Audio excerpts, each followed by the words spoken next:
Ladies and gentlemen, thank you for honoring the invitation on your Pan-African channel. You're welcome to today's edition of Talking Point. Well, today we're discussing the migrant deal between Rwanda and the United Kingdom, where the Prime Minister of the United Kingdom recently said that the Stopping the Boats project is actually coming into reality. Indeed, amidst criticisms, Rwanda says it is satisfied with the UK Parliament's vote on the controversial bill allowing for the expulsion to Rwanda of asylum seekers who entered the United Kingdom illegally. UN High Commission for Human Rights Volker Turk and his counterpart in charge of refugees, Filippo Grandi, called for the British government to reconsider its plan and take practical measures instead to combat irregular flows of migrants on the basis of international cooperation and respect for international human rights law. The aim of this ongoing flagship that was announced 2 years ago intends to stop the boats. That is to say, sending all asylum seekers who enter the United Kingdom by crossing the channel on inflatable boats to Rwanda wherever they come from. On Tuesday, the Supreme Court did rule in favor, defining Rwanda as a served third country, and the first flight is expected to arrive in the East African country in about 10 to 12 weeks. That is approximately 3 months. What are some of the implications to this recent decision? We shall be unpacking these in the course of today's edition of Talking Point. Stay with us.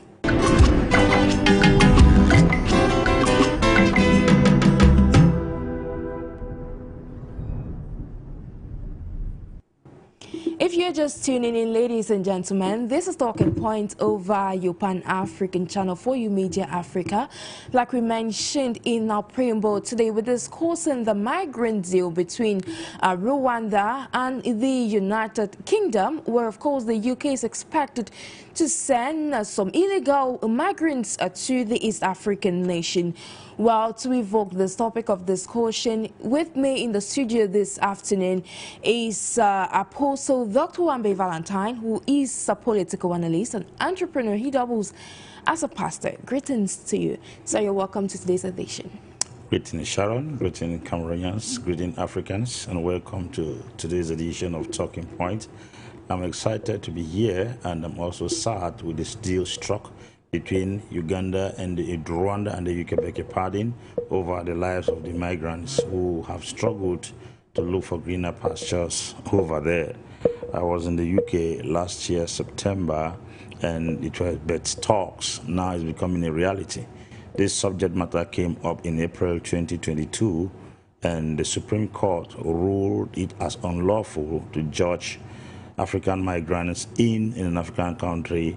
And finally, the legislative body, since British is a parliamentary democracy, they voted in favor of this law, which would take effect soonest, which is a bad sign for most Africans who have gone to look for greener pastures in Europe. Exactly. We shall be diving into this in the course of this edition, given that we have this rise in illegal migration or immigration out of the African continent in search of these greener pastures. Ladies and gentlemen, you heard from his brilliant introduction. But before we dive right into analysis, let's welcome this report done for us by Buka Marambi in a course or in a bid to comprehend today's topic of discussion. The UK-Rwandan deal signed in December last year in Kigali by foreign ministers of the two countries is set to revive the migration and economic development partnership, which was ruled unlawful by the UK Supreme Court in November of the same year. Recently, UK Prime Minister Rishi Sunak has said UK migrants will begin movements to Rwanda within a period of 10 to 12 weeks. The first flight will leave in 10 to 12 weeks. Now, of course, that is later than we wanted, but we have always been clear that processing will take time, and if Labour peers had not spent weeks holding up the bill in the House of Lords to try to block these flights altogether, we would have begun this process weeks ago. And the success of this deterrent doesn't rest on one flight alone. It rests on the relentless, continual process of successfully and permanently removing people to Rwanda with a regular rhythm of multiple flights every month over the summer and beyond until the boats are stopped. Sunak appreciated the government of Rwanda for the readiness it has showcased in playing a key role in solving the migration crisis through making efforts to implement the UK migration deal. He further stated that innovative solutions are needed to address the issue. The truth is, we need innovative solutions to address what is a global migration crisis, to disrupt the business model of people smuggling gangs and save lives. And that means a systematic deterrent. The only way to stop the boats is to eliminate the incentive to come, by making it clear that if you arrive here illegally, you will not be able to stay. And this policy does exactly that. Referring to the deal as one of the most complex operational endeavors that the UK Home Office has carried out, he insisted that the country is ready to have it implemented and has proper plans in place for it. An independent committee has been set aside by the East African nation to audit the implementation of the agreement, as well as an appeal institution to address migrants with unfair cases, which will be headed by a Rwandan judge working together with another counterpart from the Commonwealth country. In addition, it will as well employ more judges from various Commonwealth nations with knowledge on human rights. You had it well in that report regarding the Rwanda-UK migrant deal. Now let's get back in 2023, precisely in January. Apostle, we saw Richard Sunak, the incumbent Prime Minister of the UK. He actually promised that he was going to process the legal asylum applications of over 92 asylum seekers. And now we are actually in present day 2024, and this actually seems to be coming to reality. Yes. How do you analyze this recent court ruling? It's first and foremost a hard one on the Africans who sacrifice so much to go over there, which we all know back home here, that families sell properties, children risk their arrive through the desert, passing through the Mediterranean Sea to make their way to Europe to fend for a living. But unfortunately, this kind of law coming up that will push them back to the continent Africa and to a country that has experienced war for a number of years, still trying to pick up, because no matter how much we appreciate Rwanda, Rwanda is still trying to pick the broken pieces of its life. Exactly. And there is no hope for those who are going to Rwanda. You are going to seek asylum in Rwanda.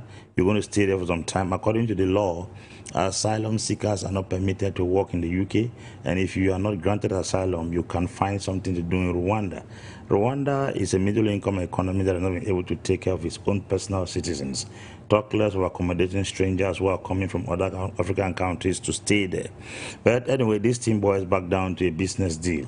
It's a business deal because £240 million was paid to the Rwandese government for this particular business. And so Rwanda is interested in what they are going to gain from that thing, and they have their own internal policies that will not permit these immigrants or asylum seekers to have a space in their government. They will do the meager jobs there.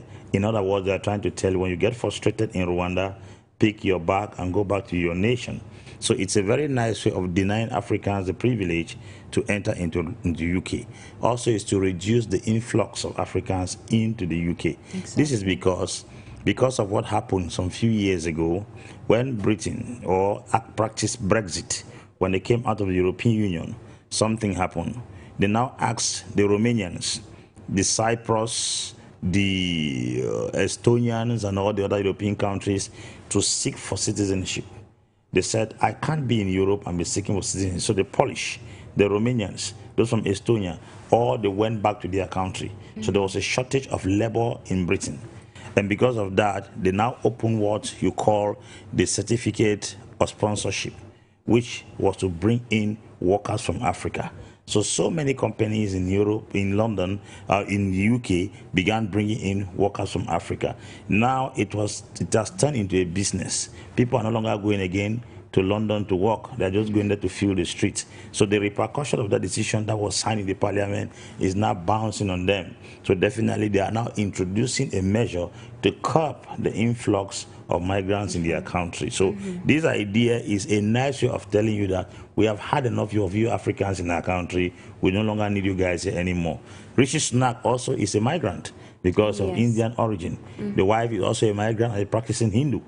So it's obvious that a migrant is chasing away another migrant. That's why the Scottish Prime Minister recently in December, when they had their parliamentary session, said, all of us seated here are all migrants into this country. Why would you want to send away other migrants because you think that they are coming? If at all they didn't give you the opportunity, because this is an Indian, privilege came upon him and he became the British Prime Minister.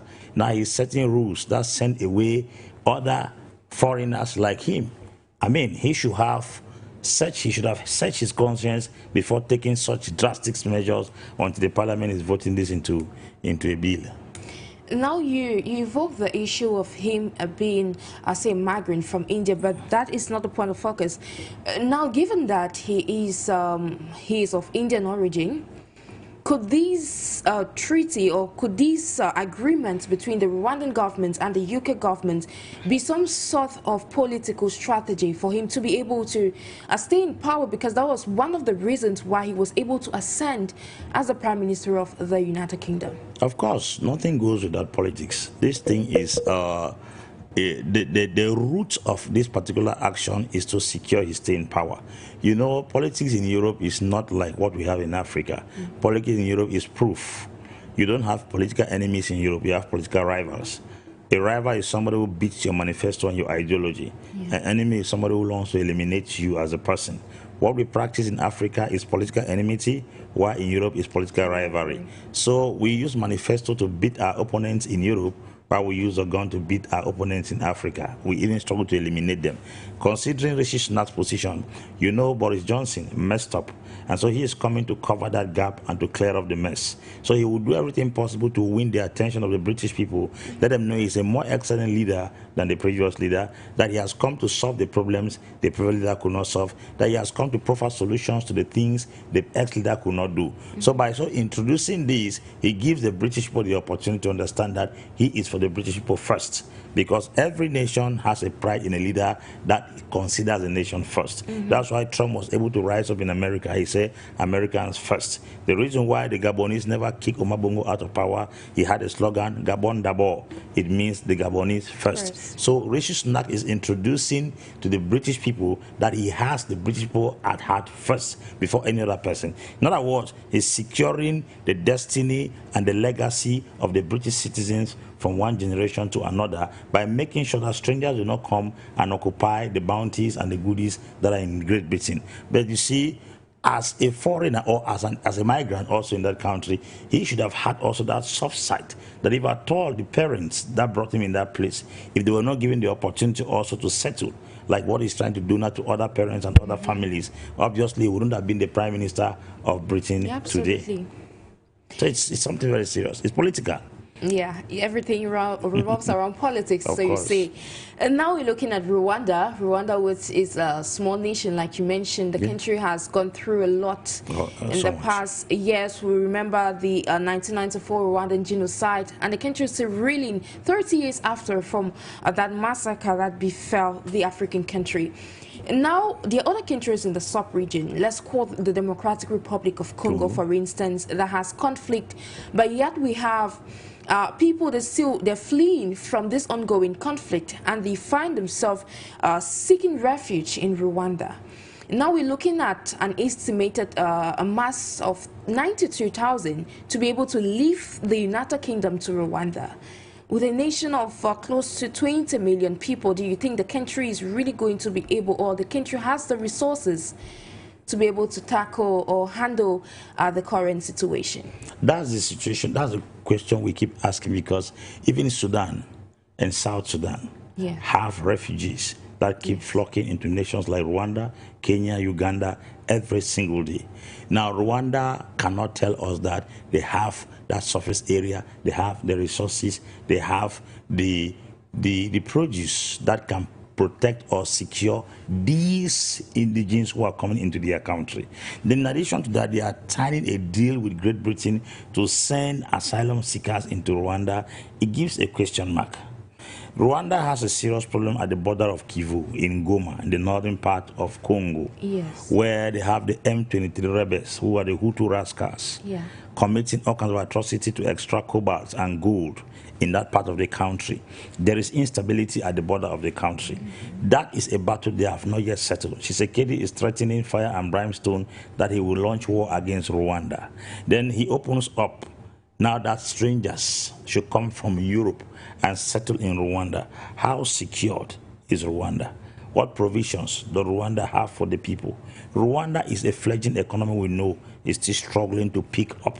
It just came from a very severe war some 20 years ago, if I'm not mistaken, or 30 years ago, from 1994 to some 30 years ago. It's still a young nation, if I want to put it in an actual definition of what we call young nations. Rwanda should be a baby in Africa. Forget the fact that it has suddenly grown to a particular extent because of the manipulations done in the northern part of Congo. These immigrants who are coming is very critical. Now, the solution to this problem of people crossing the Mediterranean Sea, passing through the desert in Agadez and all parts of the Sahara desert to go to Europe, sending them to Rwanda does not solve the problem. Because this deal is only struck with Britain. And the migrants are not going only to Britain. Yes, they are going to France, they're going to Italy, they are going to Austria, they're going to Luxembourg. So Rishi Sunak's approach to sending asylum seekers to Rwanda, it could be, like I said earlier, a political strategy to maintain his stay and his second tenure in office. But I don't think it solves the problem of refugees infiltrating that country almost every single day. Let's put it this way. Do you realize that at least approximately 10,000 Africans cross the Mediterranean Sea every month, or passing through Mexico and going to America and other parts of it? But Europe has been a melting point for the infiltration of migrants.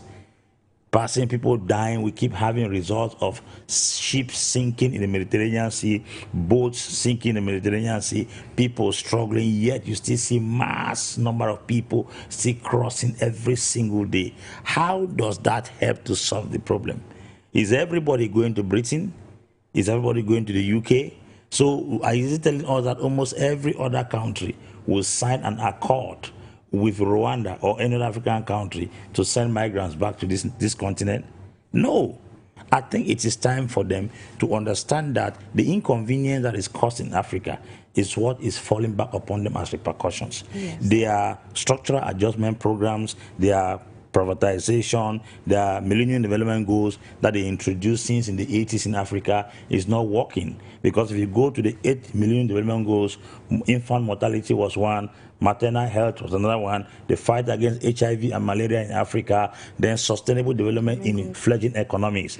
All those Millennium Development Goals, what have they done till date? If those things were really applicable, you will not find Africans rushing every day to Europe. They came with the idea of structural adjustment programs, how they will give loan to weaker economies, or so much that they will now drag the resources of the civil administration and put it now to develop the economy. That principle did not work. They came with the idea of privatization. It's not working. Now all these things put together has what has landed Africa where Africa is. So Africans now are no longer comfortable. I think the solution to this problem is for them to go back to the drawing board, find out what they are doing in Africa that's making Africans run away from their own home. Because I think if Africans are allowed to manage their resources, maintain their economy, we will not have this migration of people from one country to another. Germany occupies 20% of EU's population. Germany occupies 20% of EU's GDP. But Germany has no colony in Africa.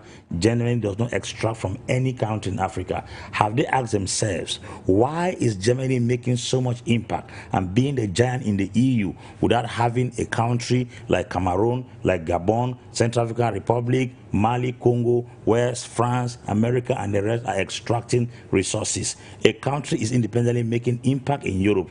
A country like Kazakhstan, which is the highest largest producer of uranium in the world, has no colony anywhere, and they are making impact. Now, we should be asking the question is, why are all these other countries so much interested in Africa? Why the German man who was the initial opener of the exploitation programs in Africa was kicked out of Africa by them, chased out of Africa, rejected from Africa by them, paid a penalty of $6.6 billion because of the atrocity committed in Africa in the Second World War. Now Germany is no longer having any colony anywhere, yet Germany still tops the strength of the European economy and the European population. These are the questions that Britain and the rest should be asking. Why are they still in Africa, pushing Africans to leave this continent and go? The Italian Prime Minister once confronted France and said, you guys are the ones causing these guys to cross the Mediterranean Sea and come here. Stop your activities in Africa. Don't extract their oil. Don't extract their gold, their diamond, their timber, their tanzanite, their cobalt. Leave their resources to them. Let them come on a negotiation table to strike a deal with you. If those guys will ever one day take a boat to cross the Mediterranean Sea to come up to stay in Europe or to stay in any part of Eastern Europe. So these are the things that I think are the solutions to the problem they are trying to solve by sending people to Rwanda, because Rwanda will soon be fed up with the influx of all these asylum seekers. Exactly. And that is going to fall back on the economy of the country. Rwanda. Yes. Now, you spoke of the increase in illegal migration to Europe and other parts of the world. Yes. Now, aside, we are aware that it comes with a lot of risk. We saw recently, we saw people that died off the coast in a bid to cross over to Europe. Very correct. With these risks involved, why do people, though they are aware of what's happening, why do they still try to in search of this journey, though it's risky, for greener pastures in other nations? The adage goes, I'd rather die trying than not to try at all. That is what is ingrained in the psyche of every African. They have this belief that already in Africa you are dying. So why not make an attempt to survive and die than to stay here and die? It's like the famous story in the book of 1 Kings chapter 7, that says there were 4 leprous men. That said, the farmer will already kill us in the city. Why sit we here until we die? Let's make a step forward. And when they made a step forward, somehow they got blessed along the line. So Africans know that staying here, you're already dead. So why don't I attempt to survive and die than to stay and die here? Because the situation here is very bad. The conditions here are very bad. People are unable to feed themselves, poor health condition. I tell you, Sharon, if you look at the Africans who are in Europe or other parts of the low countries, you'll be amazed. I've been privileged to travel. I was in UK and I was invited in a meeting. I saw Cameroonians and I said I'll be going back in a week's time. And somebody said, Grand Frère, you want to go do it back for that country? That's a word verbatim. I'm repeating what he said. He said, because here, your children go to school without paying fee. Secondly, if you fall on the spot now, there will be free health care that they will send ambulance to come pick you, take you to the hospital. It's such an opportunity to my country. So I'd rather stay here and die here than come back to my country. They've seen a little of the taste of comfortability. But now, how can they come back here when they know the heat that is here? I was in South Africa. I just came back 2 Sundays ago. There are also very, very, very good living conditions there. I met Cameroonians who have been there for 25 years that have never come here. And they are not having any plans to come here. When you ask them, it's the same story. Yes. They will tell you there are privileges they enjoy in this part of the world that they can't see in our country. So it's better they stay them here and rather die here, they bring back their cups home. Now, with such a mindset, somebody left this place before going over there. The person has tasted a little of that side. He has done a compare and a contrast. Yes. This compare and contrast is what has given him his convictions now on what to settle upon. So you see, also, persons who have traveled abroad, who had nothing here, when they came back, some of them started driving cars. Some started building houses that they couldn't build.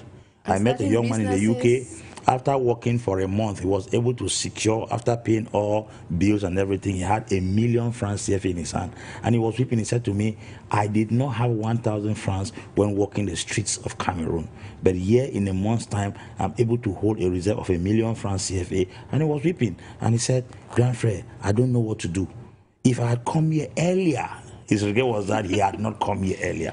So if such a person wants to testify to the next African, he will tell them that there's a gap between that environment and this environment. So there will always be the yearning for Africans to go and look for greener pasture. But how do we solve the problem? The people who are exploiting, extorting the resources of this continent should leave the resources of the continent to operate, because there are countries that do not travel in Africa.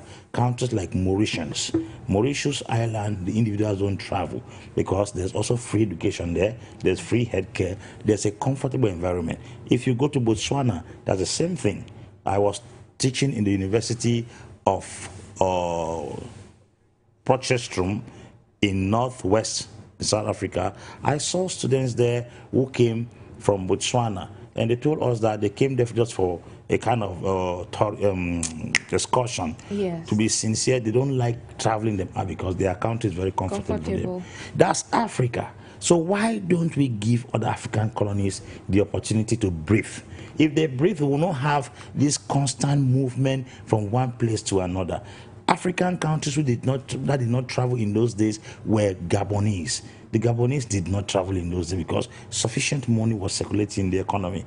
Even the people from Equatorial Guinea, of late, they were not traveling, except other things are getting a bit difficult. So it tells you that people are just traveling because the heat around them doesn't allow them to stay in that environment. And what is causing the heat?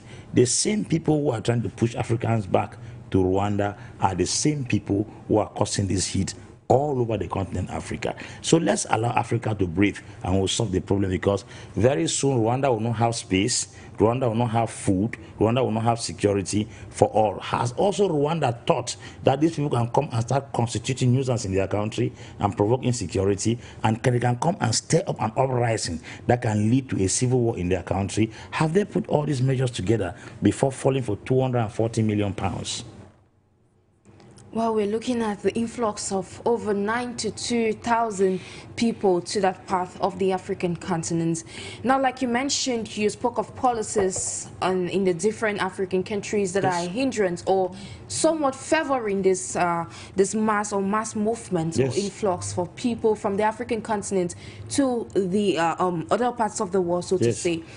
Now, with these rise, how can we readjust these policies? How can governments of different African nations and those beyond, in these countries where people seem to be moving every day, how can they adjust all these policies to be able to make sure that they somewhat resolve in or they benefit the citizens of the country? Do you know recently a decree was passed in this nation that teachers should not be given visas to travel out, and even if they have visas, they shouldn't be permitted to travel via the airport here. I know of Cameroonian teachers who got visas to go to America, moved back to Nigeria, got their flights there and traveled out of the country. That is a policy that was put in place to restrain people from traveling out of the country. But it doesn't restrain them from getting visas. The error you make is that you are putting an embargo at the airport. Your airport is not only the flight zone, the only flight zone that somebody can use out of this country. The problem is, can we go to the root and find out the reason why a teacher, government teacher who works, has a matricle number, has a salary, will be thinking of leaving his own country to travel abroad? You will realize that there are some countries in the nearby future in this continent that will not be traveling. For instance, Alassane Dramane Ouattara of Cote d'Ivoire has raised the minimum salary of a teacher of primary school to be 380,000 francs. And a secondary school teacher is earning 520,000 francs. With that kind of salary, there is no gap between you who is teaching abroad. It is the Maslow policy. The Maslow policy in Africa is that it keeps the rich always rich up there. It's a pyramid, while the poor always remain down there. So when the poor man stays down there for too long, he becomes uncomfortable and refuses to stay there and start looking for a way out of the country.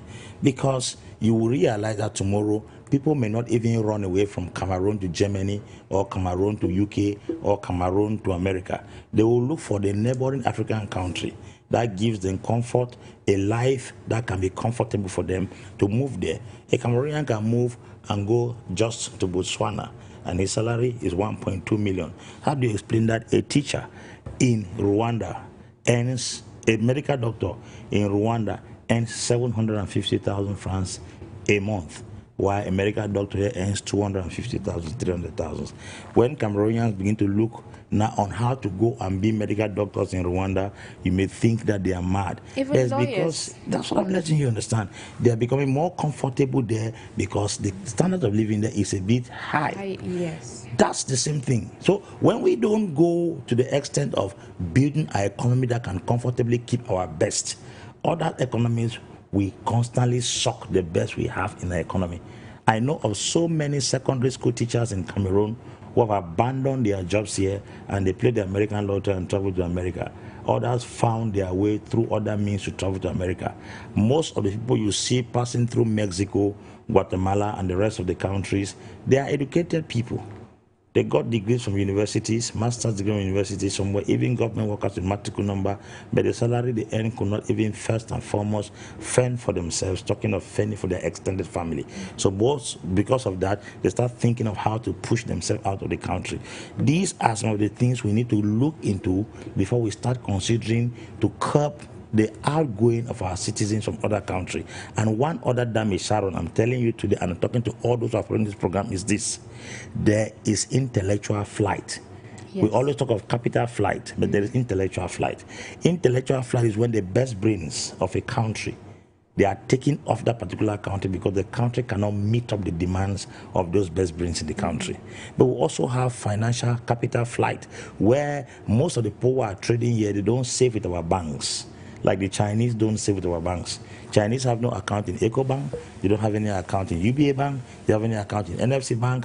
They send their money out of this country through billions through Western Union back to China. Why? They bank in China. And China now uses those money from their banks and borrow back to African countries. African countries that borrow money from China, it is not just the Chinese government that borrows money to African countries. There are banks in China that the government collects money from there and loan it out as the Chinese government, making those banks super rich, placing an exchange of our resources upon the bank. So individual banks in China are making billions. Where they got the money from? They got the money from the shops that they planted here in Cameroon, and you buy from there. They take that same money because every time people trade your bank, the bank makes interest and makes much money. Yes. But you see, these guys are here for business and they don't trade our banks, which is very delicate. And there is no way you can trade in a place like China without using their bank, because the system put in place will compel you to have an account with their bank. Yes. Because every time you do transfer, charges are being cut. But these guys don't bank with us.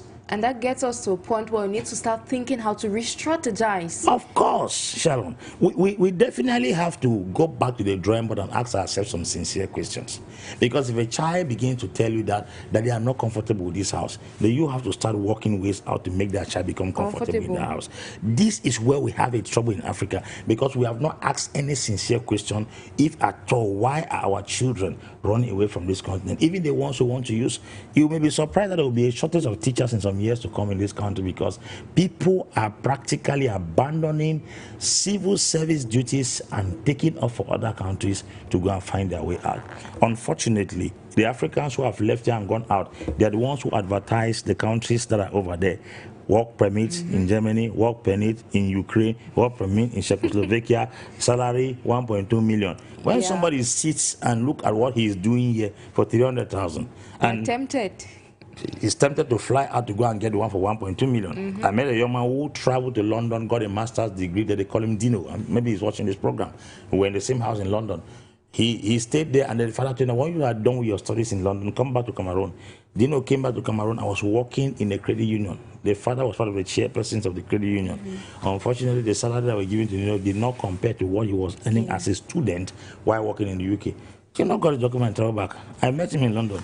He told me and explained to me, he said, the salary he was working as a cafe attendant, a restaurant attendant in London, is what they were paying him as an accountant in a credit union. So you may hear that name accountant, you may hear that name lawyer, you may hear that name doctor, and think something substantial. That's nothing. Even somebody who is a laborer in London is earning more, is earning more than what these people are presenting to us. So that gap, the standard of living, that gap between the two countries, makes people to start thinking differently and start doing everything possible. Why would somebody hear that people have died in the Mediterranean Sea, then he's taking the next available boat? It's either do or die. That's the question. So It's a do now or die. you're an entrepreneur. We Yes. mentioned that at the beginning of this program. Now, when you look at the economic landscape here in Cameroon and in other African countries, do you think there is something that governments can do for them to be able to, for the landscape to be able to positively impact the country's growth? Because we keep seeing this influx. Yes. Yet, despite everything that's been done, despite the threats coming from countries like Italy, from the UK, and a host of others, people still they keep dying every day on the Mediterranean Sea trying to get abroad. So can the economic landscape be actually revamped for it to favor the African nation? Yes, yes. Repeatedly, I say yes, it can. You see, the policies put in place is what influences the growth of either the private sector or the public sector. Africa is rather unfortunate that, in the first place, most African countries, civil servants are richer than businessmen. That is an improper fraction if we have to go mathematically. Because under normal circumstances, it is the private sector that sustains every economy. But unfortunately, the public sector and the public service or the civil service in most African countries is stronger than the private sector, because the civil servants are given so much power to suffocate the businessmen. The stamp and the signature of a government official is stronger than the capital of business for 60 billion. That is to say, a government official with his pen and his stamp can stop the running of a business of 200 billion. But that shouldn't have been the case. The businessman is supposed to be more empowered and have more authority than the people who are putting on government or wearing government uniforms.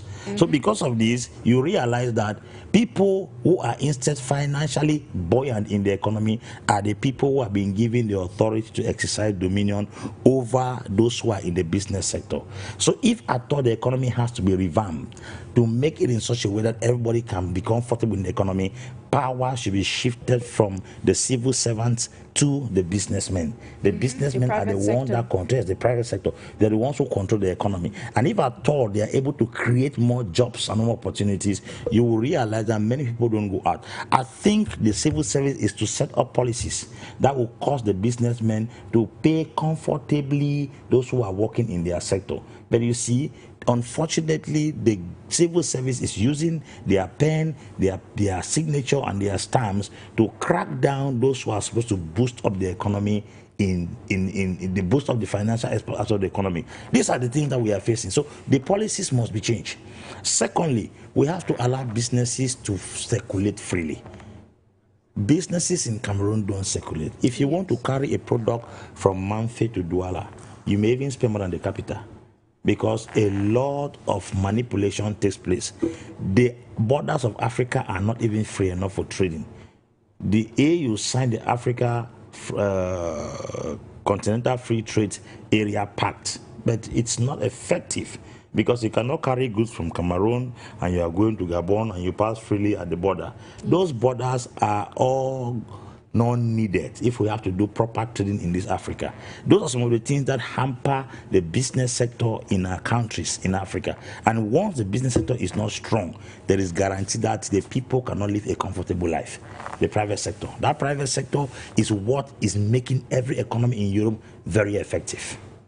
Now, just to reiterate, ladies and gentlemen, if you're just tuning in and you're watching us on 4U television or listening to us on 4U radio FM 96.3, we are discussing today the Rwanda-UK migrant deal, which is actually coming into reality, where we should reiterate that the UK Prime Minister said recently that first shipment or first flight of the asylum seekers in the United Kingdom will be sent to Rwanda in a period of 10 to 12 weeks. So we're discussing this with our guest here in the studio, Apostle Dr. AMBE Valentine, who is a political analyst, an entrepreneur, and he doubles as a pastor. So, sir, we have been discussing this topic on today's edition, but then amidst all the criticisms, everybody, the controversies that are on ground at the moment, why do you think Rwanda is still being bent? Like you said, it's a business deal. But why do you think the nation is still bent on following or going through with this deal? One of the things I have to let you understand is that Rwanda has no natural resources. So President Paul Kagame, is an intelligent leader that will do everything possible to make his people comfortable. Signing that deal does not mean that Cameroonians, Ghanaians, Tanzanians who travel to UK and they are given the opportunity to seek asylum in Rwanda will stay there. By the time you stay there, the system put in place does not favor you. Nobody will tell you to back out of the economy. So in other words, they are renting their land for immigrants to stay there for a while and then find their way to their destination. So I think he's applying wisdom for money to come to his economy so that he can better off the life of his people. That 240 billion pounds is much money for him to take and advance the costs of the economy, because you will never obtain a Rwandan nationality by being a refugee there. You will not be opportune to stand as a Rwandan civil servant when you stay there. The only thing you can do is menial jobs. And if you are not comfortable at that particular position, if life in Cameroon, for instance, you're a Cameroonian, if life in Cameroon is more comfortable than in Rwanda, nobody will tell you to pack your things and take off and come back to your country. So I think President Paul Kagame is renting his land to the British government to carry out their business deal. So that's why I think they are bent. Just like he's doing in Goma, just like he's doing in Kivu, where the M23 rebels are constantly causing chaos there, while America extracts cobalt, gold, and diamond, and then gives Rwanda a share. Where do you think the money developing Rwanda in such speed is coming from? They have no natural resources. They don't have agricultural produce that you can sell, they can boast of. If Cameroon becomes prosperous tomorrow, we know what we have. We have the most fertile soil on the surface of the earth. We have a lot of minerals in this country. We call it half oil in this country. Nobody can question where the money is coming from. We know very well that it is poor management and mismanagement of resources in this country that is landing us where we are. How do you explain that a country like Rwanda that has no agricultural produce they can boast of, they don't have natural resources, they don't have elements or minerals, then tomorrow you find out that they are making great growth. They are experiencing growth in leaps and bounds. Then you ask question, where are they getting this money from? You now understand that Paul Kagame, as a wise leader, will do everything possible to make sure that finances enters that grows the economy. The only thing is that the money they have at hand, they use it judiciously and wisely. That's why it is working effectively for them. For instance, my stay in the UK taught me a lot of things. For if you are picking a bus from one place in UK to the other, you use by the card. This is a card. Mine is here. Yes. They call it the Oyster card. That money is not paid to the bus driver. Money is not paid to anybody. It falls straight into the system. But not here. At the toll gate, you will collect 500 francs and give to somebody. Before that money will leave somebody's hand and go to where it is going, the right figure will not arrive at that destination. So you realize that we are having the same financial opportunity, but the management is the problem. We have some money lapses. does not go in the hands of several people. It falls straight into the central system. So you use the card, almost a cashless economy. There is no way you can enter into a bus in London with cash in your hand. You don't pay. It's your card. It's obligatory. That's why almost everybody in London has an Oyster card. I went to South Africa. I was to take the GAU train. I was to take it from Johannesburg to Pretoria. It's card. There is nobody you pay money to the train driver or you pay money to... No. But yeah, in Cameroon, those who are riding the council buses, you put money in their hand. Those who are driving the trains, you put money in their hand. Those who are at the roadside doing the toll gate, is in their hand, you put money. When you want to enter the train, you just go with your card and put there. Bam, you enter the train. The driver doesn't even see your face. As a matter of fact, there are driverless trains in London. A train runs with you on the railway, there is no driver there, but it takes you to your destination. But you pay. What do you do? When you enter the petrol, you touch your card. But in Cameroon here, those who are driving council buses, it's in their hand you put money. I mean, he realizes that before the money goes to the right destination, if it was 10 million, before it reaches the final destination, it should be 7 million. All those acts of theft and thievery on the way reduces issues like embezzlement. So that's why we have a problem. So we may have the same financial opportunity, but we don't have the same system of management.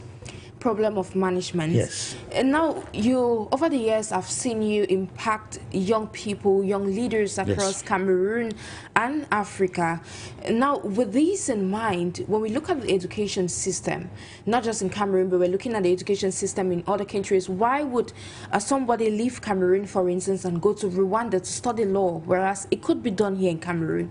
It's because the system probably, like you mentioned, is probably favorable over there than it is back at home.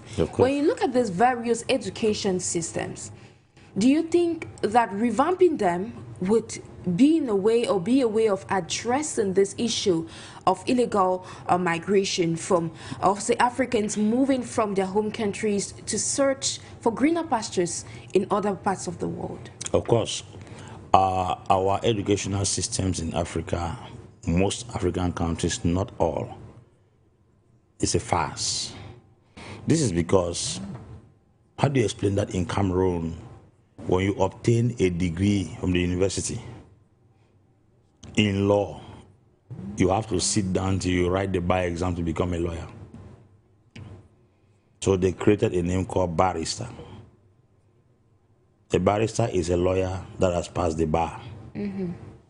So you take 3 years to study and obtain a degree in law to come and write an exam in 1 day to be qualified as a lawyer.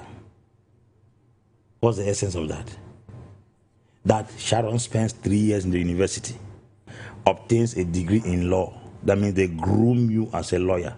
Then you come back home, you have to write a 1-day exam to be qualified to practice that law. So it is that 1-day exam that qualifies you for 3 years of labor. That's what the problem is. Why did they go to Rwanda? Rwanda has a law school. Yes. And in a law school, you don't write bar anymore. Nigeria has a law school. Sierra Leone has a law school.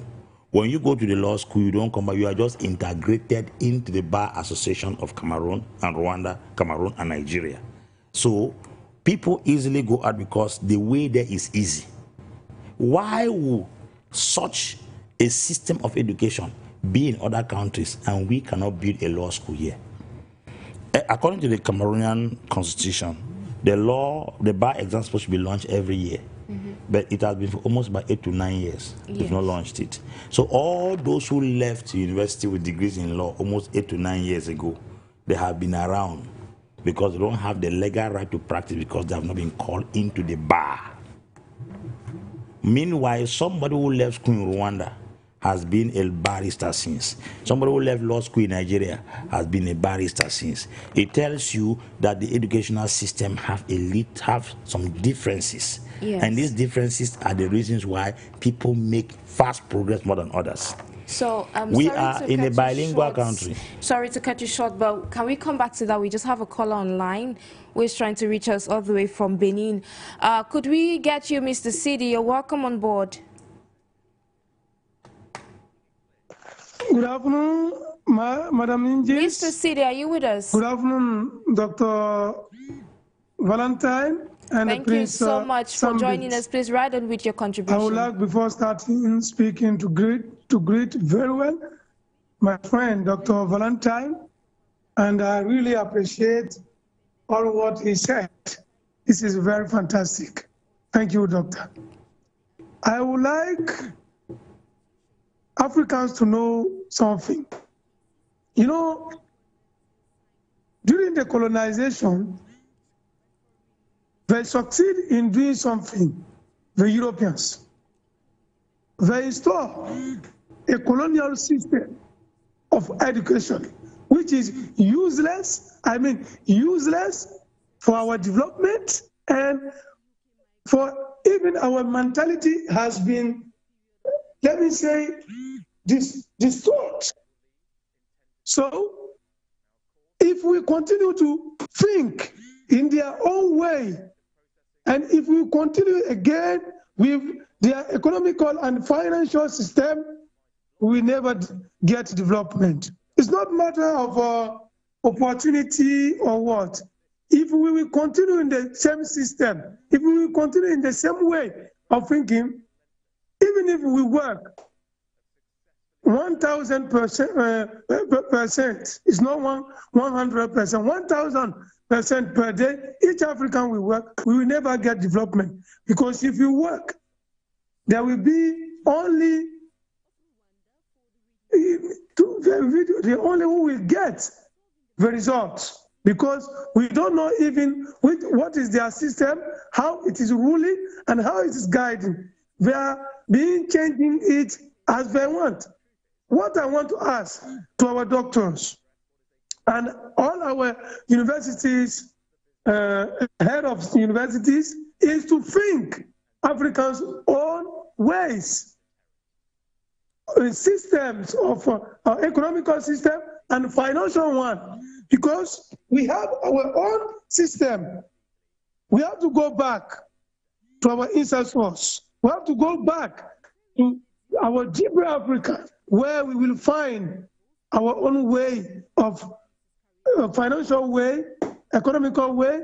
If not, if we continue to think their system, their economical system, their financial system, we will never get developed. See, the way Rwanda and his head, Kagame, are behaving, this is a shame. This is a shame. It's a kind of the role that Europeans play during the slavery. If you remember, Europeans, they played the same role. The role that Rwanda and Kagame are playing now. How can we imagine in 21st century, Dr. Valentine, in 21st century, that a head of state, a so-called head of state, accepts to receive this kind of thing? All the migration, they are seeing Rwanda, but they went to UK. It's not for Rwanda, it's for UK.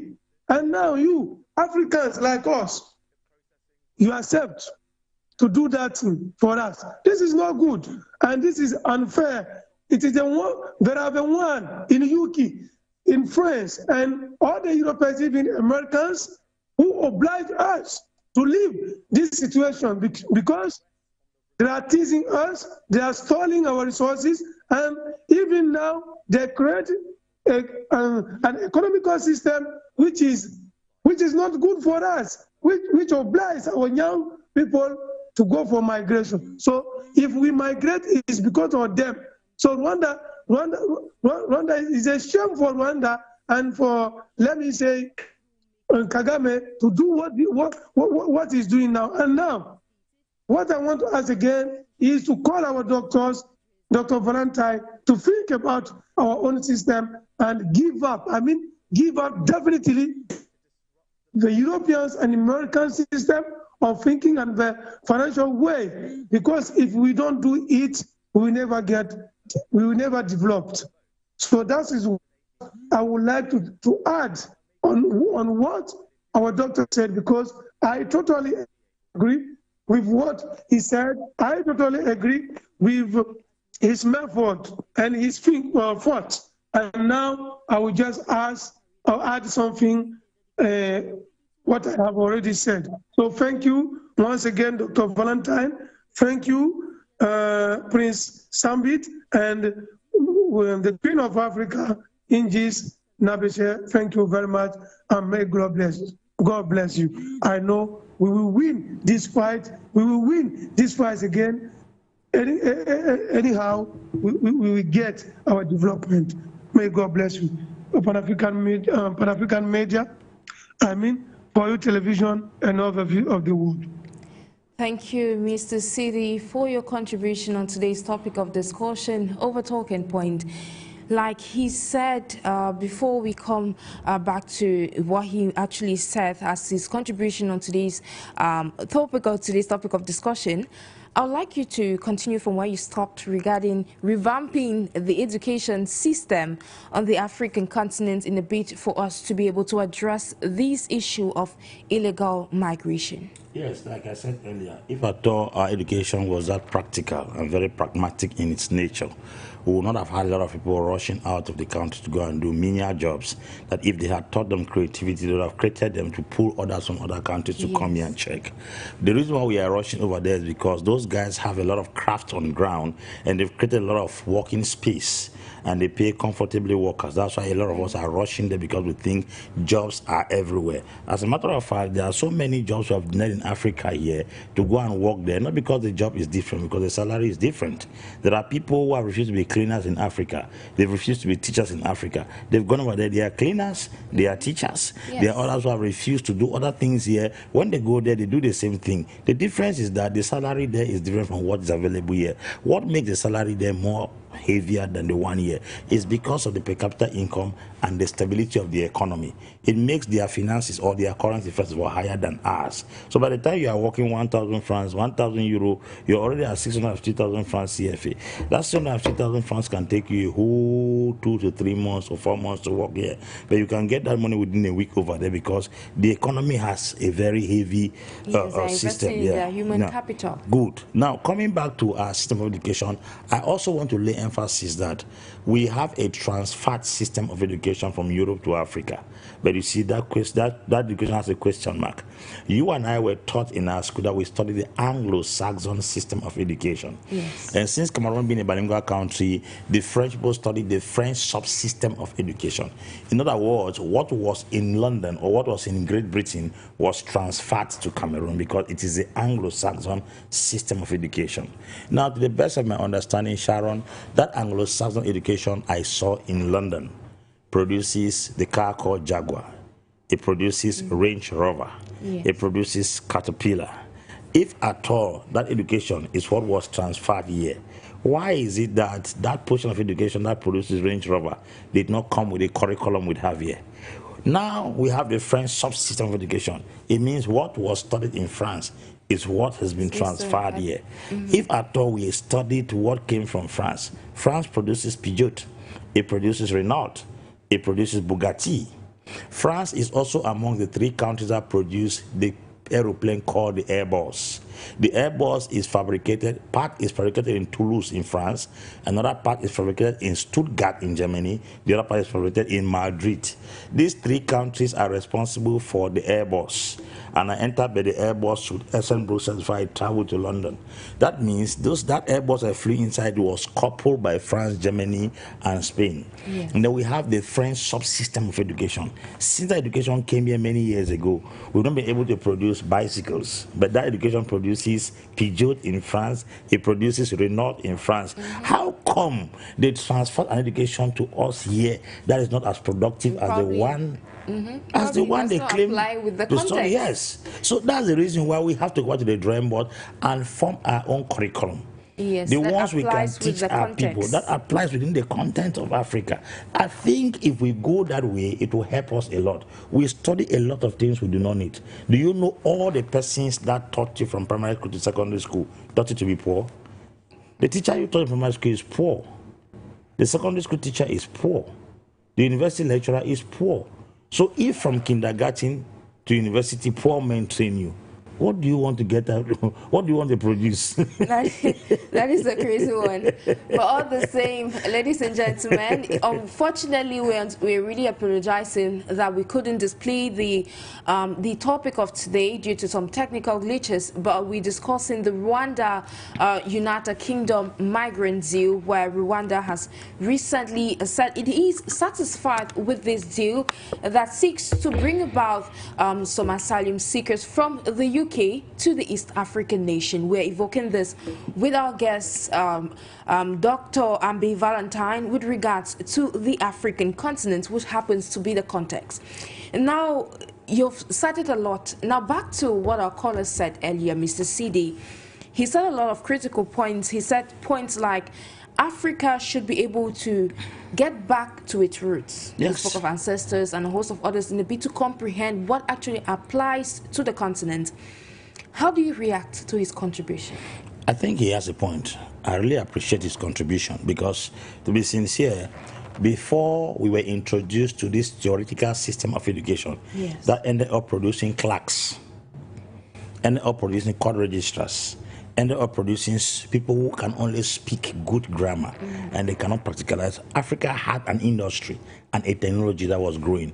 We had blacksmith, we had goldsmith, yes, we had sculptors in those days, we had craftsmen that could produce things. It was a fledgling industry, but it was growing towards perfection and towards industrialization.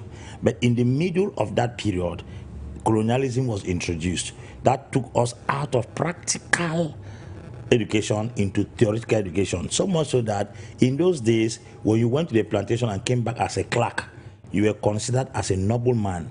The prestige you had in those days as a CDC worker, either you are tapping palms, tapping rubber, cutting palms, or you are a clerk. The noble, respected people were a clerk to write the names of those who attended work today. That is the kind of education they gave to us. Either we're down there doing the work of a laborer, or we're up there doing the work of a theoretical individual. Yeah. The people who produce the chemicals that were used to make the plants fresh, healthier, we were not amongst them. So you realize that the root of our education was tampered with. And because of that, it is important for us to go back to the drawing board and find out where we were before colonization and what we have become after colonization. Yes. If we do that, it's going to help us. That's the first thing. Going back to our roots also help us with the mentality to start thinking that we can frame our own system of education that is unique to the world. What people normally buy is what they don't have. Those guys can't buy what they have. What they gave us is what they have. You don't expect them to respect a doctor from Cameroon when they are the ones who taught us medicine. You don't expect them to respect a lawyer from Cameroon when they are the ones who gave us the laws we are studying. You don't expect them to respect an accountant from Cameroon when they are the ones who give the accounting notes. You don't expect them to respect a journalist from Cameroon when they are the ones who gave us the courses in journalism. That's the reason why if you study here and go back there, they will still tell you to study their system. What did they actually give us to study that they don't even value it? It's like I train you and I don't believe in what I've trained you into. Do you know that if you leave here and go to America, you have to drop your degree down and start studying all over again there? That is to let you understand that they will sense that curriculum here, they don't even believe in it. That is to tell you they don't even study the same things they send to us here. If not, why would I give you a curriculum after you are trained? You come to work for me, I tell you that drop that thing that you studied. I must train you in my own way. Africans should try to be more practical. They have to be pragmatic. This is where the challenge is. How is it surprising that you live here and you go to London as a Cameroonian with a master's degree in economics? They tell you, put your master's degree down. You have to enter into a British university and be trained according to the British pattern. But what I came from Cameroon to Britain is called Anglo-Saxon education. That means what you give me, you don't even believe in it. I don't know if Africans even sit sometimes to reason. Then you sit, you are given what to study, what you don't need. That Africans will carry a white man to go and discover River Niger. There were no human beings living there. So these are some of the things that they have given to us for so many years. I've asked you, Sharon, all the people from primary school to university, have you seen one rich person there? Rich people, poor people cannot train a rich man. That's the reason why the education given to you always land you back to poverty, because it is training you to depend, it's not training you to create. Now, with all this, and we're trying to find solutions to the existing problems, with this deal already established and everything, what's next? How can Africa move past this and be able to get to a point? Because we begin to ask ourselves the question, if Africa is actually ready to be on a negotiation table, like you mentioned, or discussion table, so to say, with the rest of the world in terms of how it can better manage its own resources, in terms of how it can better foster its own growth and development. But from these points, Africans are getting more and more conscious. How can they be able to get to a point where they can stand on a negotiation table? They say no. We already have the resources. We can be able to take our destiny into our hands. No more debt, no more this. But what we are fighting for is for our development and our growth. Well, I think based on the numerous information that have been passing across the African continent, there's a revolution taking place already. Yes. There's a lot of sensitization. There's a lot of awareness in the minds of African youth.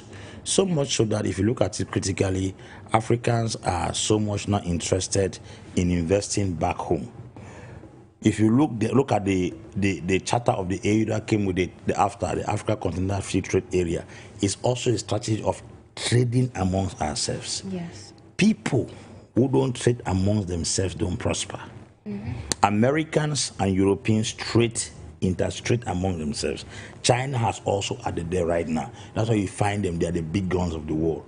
If Africans begin to trade amongst themselves, it will help boost African economies. By so doing, it will now make Africa become a force to contend with in the world market.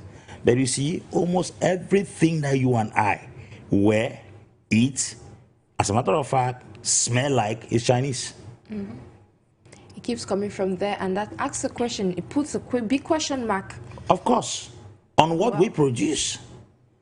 Now, I asked somebody something, I said, do you know that you cannot enter into any African home without seeing a Chinese material? So how do we get to a point where we can consume what we produce? This is where the challenge is. Do you know that Chinese produce are cheaper in Africa than African products? Yes, that is true. But of course, it goes back to the kind of policies. Yes. How can they produce cocoa oil from Kumba? It's more expensive than cocoa oil that came from China. How can we, of all people, produce honey from Kumbu? The honey is more expensive than the one that came from China. That took flights and even ships to come here. I beg your pardon. These are some of the things we need to put into serious consideration, that we go back to the government policies guiding us. And most of the things we produce, they are organic and they are indigenous. And they are more nutritive and more preserved than the things we import from outside. Chinese came here, found cassava, went to China, planted cassava. Now they now produce and export gari. What is that telling us? That even the little businesses that poor people used to do to survive, that particular aspect has been invaded. Tomatoes, plantains, pineapple, which was worked for peasants in Africa, that area has been invaded by foreigners to the extent that even our own local pineapples in this country, they get very bright on their body, but they are sour inside, because more chemicals are used to produce the pineapples that we use than the one we used to produce in this continent. Now, that's why I keep questioning the systems of operation in Africa, if at all they don't have a guiding control on what penetrates their continent and who's supposed to operate what in their continent. A friend of mine came from China and I said, you have spent 15 years in China, only for you to come back and tell us how we can buy from China. As if China claimed to love Africa, as they claim to sabotage even the West, to make us understand they love us the most. They should have taught us the technology that the West has refused to teach us. They shouldn't have come to sell us their own goods at cheaper rates and produce goods even more weaker than the one that the West produces. So people used to say China has come to fix Africa. Fix Africa in what way? Fix Africa in producing goods that are cheaper for Africans to consume, or fix Africa by teaching Africans to produce the things that other countries have refused to teach Africans from producing. Those are some of the things that we need to put and ask some very sincere questions. And sometimes I ask people, I said, those of us who travel to Europe and to other parts of the world, when we go there, do we see how they live life in those areas? What do we collect from those places and bring back home?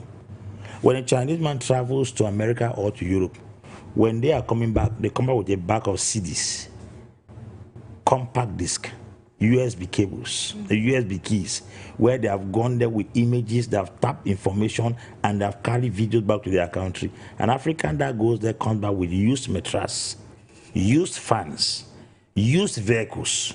We are carrying second-handed produce while they are going there to collect the knowledge. The Great London Bridge is called the Tower Bridge. I went there to visit. There is an engine room where the bridge is being controlled. If you go there, you will see how the bridge is being controlled. There is a room there, you have a video, it's a screen.